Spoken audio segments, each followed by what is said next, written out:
आज का ये एपिसोड शुरू करने से पहले एक छोटी सी बात। क्या आप भी अपना पॉडकास्ट बनाने की सोच रहे हैं? तो एंकर ट्राई कीजिए। ये पॉडकास्ट बनाने का सबसे आसान तरीका है।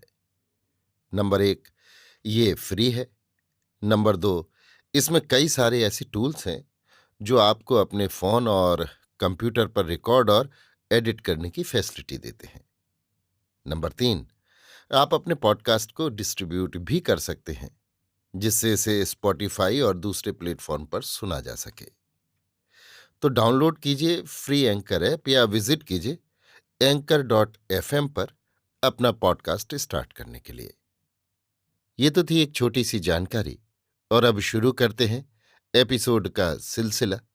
तो आज के एपिसोड में लीजिए सुनिए आचार्य चतुर्सेन शास्त्री के लिखे उपन्यास सोमनाथ के 94वें भाग आस्करण सेठ का देसावर को मेरी यानी समीर गोस्वामी की आवाज में।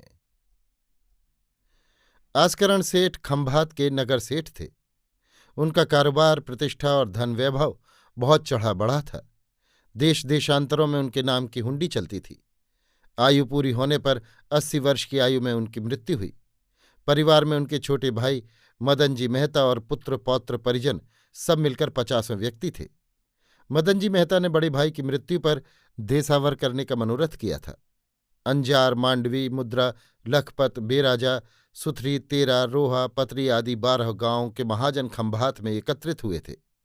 बहुत वर्षों से किसी धनी ने देसावर नहीं किया था, अतः इस अवसर पर दूर दूर से जिन्हें आना था वे भी जाति गंगा में स्नान करने आए थे। एकत्रित होने वालों की भिन्न भिन्न भावनाएं भी थीं। बहुत लोग सगे संबंधियों से मिलने आए थे, बहुत जन कारोबार, बहीवट, लेखा जोखा देखने आए थे। कितने ही लोग जिज्ञासा की भावना से, कितने सैर सपाटे के लिए और माल मलीदे उड़ाने के विचार से आए थे। इस प्रकार आस्करण की मृत्यु के 11वें दिन खंभात के बाजारों में बड़े बड़े नगरों के सेठ, श्रीमंत व्यापारियों, पटेलवाणियों की भीड़ घूम रही थी। अनेक पिता अपने पुत्रों को सजा धजाकर उनकी सगाई कराने के विचार से बेटी वालों की नजर में चढ़ाने लाए थे। ये गांव गांव के सेठ महाजन कसकसे अंगरखे पहने, केस कंधों पर डाले, पान चबाते, बाजार में घूमकर परस्पर मिल भेंट कर एक दूसरे का कुशल मंगल पूछते फिर रहे थे। घिरावदार अंगरखों पर चुस्त चुन्नट पड़ी आस्तीन, मलमल की इज़ारबंद की फेंट और चमकता लाल सोरठी जूता ठाठ बता रहा था। नगर सेठ के घर धूम मची थी। विविध पकवान बन रहे थे। मिठाइयों के थाल पर थाल सजाए जा रहे थे। सैकड़ों जन कामकाज में व्यस्त थे। मदन जी सेठ और उनका पुत्र देवचंद्र हाथ बांधे नम्रता से सब आगत अभ्यागतों का स्वागत सत्कार कर रहे थे। अभी संध्या नहीं हुई थी। भोजन की पांत बैठी। बाहर के तथा नगर के महाजन जीमने के पाटों पर आ बैठे। परोसगारी प्रारंभ हुई।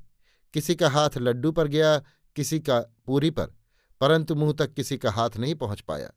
इसी समय भयानक कोलाहल सुनकर सब कोई चौकन्ने हो गए। एक युवक लहूलुहान गिरता पड़ता सेठ की देहरी में गिर गया। उसने हाफते टूटे स्वर में कहा, अनर्थ अनर्थ, ब्राह्मण वध, देव भंग। सब कोई हाथ का कौर छोड़ उठ खड़े हुए। मदन जी सेठ ने आगे बढ़कर कहा, अरे रामदेव महाराज, क्या हुआ, कहो तो सही। रामदेव ने टूटे स्वर में कहा, गजनी का अमीर आया है। उसने गुरुदेव नृसिंह स्वामी को बांध लिया है। महालय भंग किया जा रहा है। ब्राह्मण वध किए जा रहे हैं। उसने फटी फटी आंखों से चारों ओर देखा और निर्जीव होकर भूमि पर गिर गया।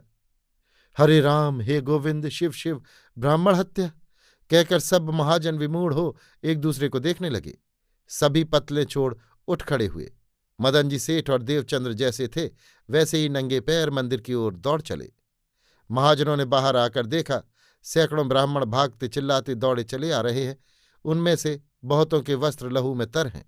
उनके पीछे घुड़सवार पठान सैनिक घोड़े दौड़ाते भागते ब्राह्मणों की नंगी पीठ पर तलवारों और बर्छियों से घाव करते दबाए चले आ रहे हैं।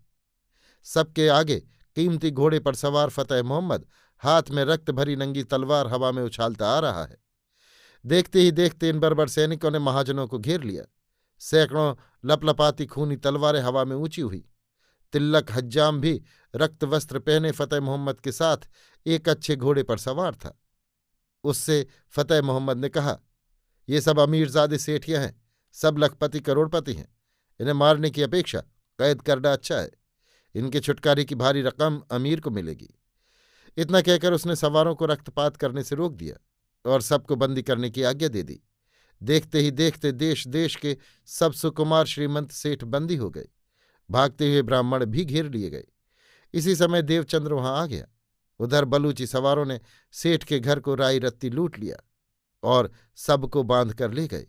सेठ की नवकिसलय सुकुमारी कुमारी कंचनलता को भी घर में से घसीट कर उन्होंने बांध लिया। सेठ पत्नी मूर्छित हो भूमि पर पड़ी रह गई। अभी आप सुन रहे थे आचार्य चतुर्सेन शास्त्री के लिखे उपन्यास सोमनाथ के 94वें भाग आस्करण सेठ का देसावर को मेरी यानी समीर गोस्वामी की आवाज में।